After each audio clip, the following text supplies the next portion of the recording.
ABC 10 News at 11 starts now. They're just like bang, bang, bang, bang, bang, and I immediately sprinted over to her and was like, hey, we gotta get out of here. I just dropped what I was doing and just ran to the back of the store. Confusion, chaos, and tragedy in Boulder, Colorado today after a gunman opened fire inside a grocery store there. 10 people lost their lives, including a Boulder police officer. Good evening. I'm Steve Atkinson. And I'm Kimberly Hunt. There are still many questions to be answered, but as ABC's Richard Cantu reports, police say they have a suspect in custody. Unfathomable terror inside this Boulder, Colorado supermarket. Multiple people shot and killed, including a police officer. Late Monday night, police identifying the officer. We know of 10 fatalities at the scene, including one of our Boulder PD officers by the name of Eric Talley, who's been on the Boulder Police Department since 2010. Officer Eric Talley, the first on the scene. Boulder has suffered a terrible and horrific mass shooting today. This is not the first mass shooting that we've had in the state of Colorado. A man with a rifle opening fire in the parking lot around 2:30 Monday afternoon, then making his way inside. They sounded the alarm, and that's when more shots started. More shots. It's scary, man. Shoppers and employees desperately running, some huddling in a storage room, imagining the worst. Police rushing to the scene, the sound of gunfire ringing through the radio traffic.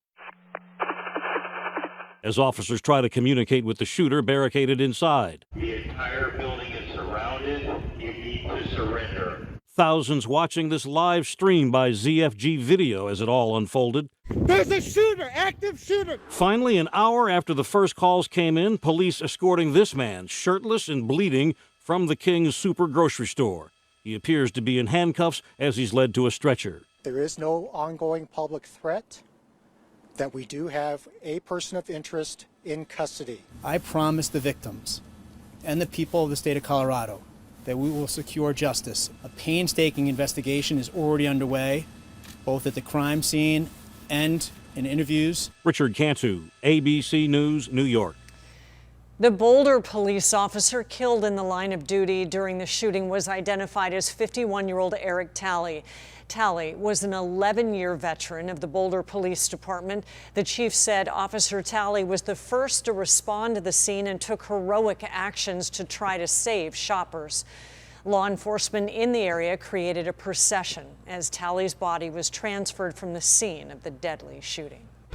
And we will continue to follow this story as it develops on 10 News this morning, along with our mobile app. There's a free version available in the App Store. Just search 10 News. The San Diego Convention Center is set to become a pivotal asset to the country as it deals with the surge of migrant arrivals at the border. Plans are underway to use the convention center to help house unaccompanied children seeking asylum. Our ABC 10 News reporter Anthony Pura has more on how the arrangement was made. The convention center was turned into a homeless shelter during the pandemic, and that operation is now winding down. In the meantime, there are also no events planned for the convention center until July, so the plan for now is to use it to help with the situation at the border. On Monday, local leaders announced the San Diego Convention Center will be used for about 3 months to help house unaccompanied children seeking asylum at the border. It comes as the federal government has reported a surge of migrant children coming from Central and South America. According to ABC News, more than 15,000 children are being held in crowded border facilities. Enrique Morones is a human rights activist and the executive director of Gente Unida. He reacted positively to how the convention center will be used. Well, the convention center has a lot of space. And one of the things that was very challenging before was that these children were being held in very confined areas, which is very dangerous with COVID. Local officials say they got a request from the federal government to help with the situation at the border. There is no timeline given on when the children will be brought to the convention center, but the average stay for each child is expected to be about 30 to 35 days. Food, medical care, sleeping arrangements, and showers will be provided. I've been told that 90% of these children, again, have a family member or sponsor here in the United States. So it's a matter of kind of safely processing them, connecting them, and moving them.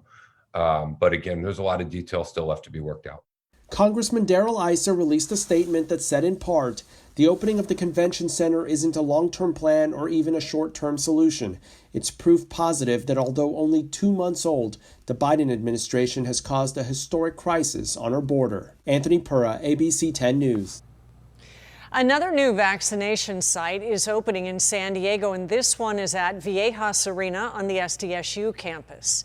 It will open tomorrow after the university partnered with the county. The timing will help fill the gap left behind after the Petco Park site closed permanently this past weekend. County leaders expect up to 700 vaccines to be given every day during the new site's first week open. The site will be open Tuesdays through Saturdays from 9:30 to 3:30, and appointments are required. The county reported 189 new cases today, while our test positivity rate rose to 4%. There were no new deaths. That is typical for a Monday, so that number stays at just under 3,500. Poway Unified School District is getting some families back into the normal daily routine. Sort of. Today, middle and high school students return to campus for in-person learning at least 2 days a week. The district made significant changes to its campuses before bringing their students back.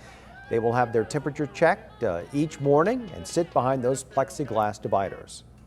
I thought I was going to come in and it was going to be really jarring to kind of see all of it, but I think I was just so relieved to be back that it didn't really even matter. Right now, those students are spaced 6 feet apart. We're told the district is still discussing if that will change in light of the CDC's new guidelines recommending 3 feet.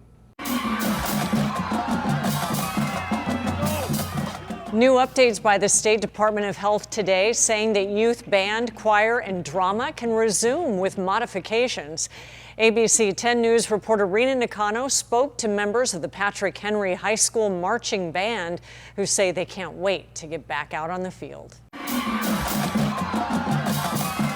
What's high school football without the entertainment? Once football was started, I said, okay, there's no reason instrumental music and color guard and dance couldn't also. But for some reason, band didn't get the green light. He took this photo at last Friday's home game. Football players and cheerleaders were back, but not his band. I would love to be able to do something down on the field. The band's drum major, Sydney Unn, has spent her senior year at home. She hasn't conducted her band or even worn her new uniform, but she may be able to soon. Monday, the California Department of Public Health announced an update on their website stating that band, drumline, choir, and drama are now considered low-contact youth recreational activities and can resume with modifications. Okay, forward movement. For the last few weeks, Mr. Kalal has held some small group practices outdoors. Everyone spaced out and wearing specialized masks modified for wind instruments. The mouth is right here. Mouthpiece goes, and you can play as normal. They're hoping to put on those new uniforms and perform and make their families proud. You could not stop smiling just to see those kids playing together and to hear the music and feel like this is what high school sounds like. Even if it's not a beautifully choreographed competition-ready piece, they want to play. Perhaps just the national anthem, maybe one fight song in between plays, something. I would just love if we could get that last football game, be conducting in the stands with my band, with my drum line, because it's been something I've been looking forward to, obviously, for 3 years now. So they can return to being the soundtrack of Patrick Henry High School. Rena Nakano, ABC 10 News. The band will continue to practice while wearing masks and keeping distance. They have to follow similar testing protocols as the athletes. They hope to have a performance ready by mid-April or sooner. The University of San Diego is mourning one of its students who died in a head-on crash over the weekend. And so as we mourn, we also entrust Haley to a compassionate God. A service was held today at the Immaculata to honor 21-year-old Haley Takeda. Police say that she was driving on Genesee Avenue in Linda Vista Friday night when another car hit her head-on. Police say 17-year-old Mark Anthony George III was behind the wheel of the other car. He was also killed. Friends say that Takeda was a natural leader. She was beautiful, smart, ambitious, so caring, made everyone feel really loved. She was friends with everyone. Her goal was always to explore the world and serve where she could, help communities. There were also several passengers in the cars who were injured. Law enforcement is continuing to comb over videos and other evidence to try to identify the people who participated in the violence at the U.S. Capitol back in January. The FBI is hunting for the man seen in this video beating Officer Daniel Hodges with a metal rod. And the acting U.S. Attorney for Washington, D.C. told 60 Minutes sedition charges could be coming. I believe the facts do support those charges. And I think that as we go forward, more facts will support that, Scott. Prosecutors also aren't ruling out charging former President Trump with incitement.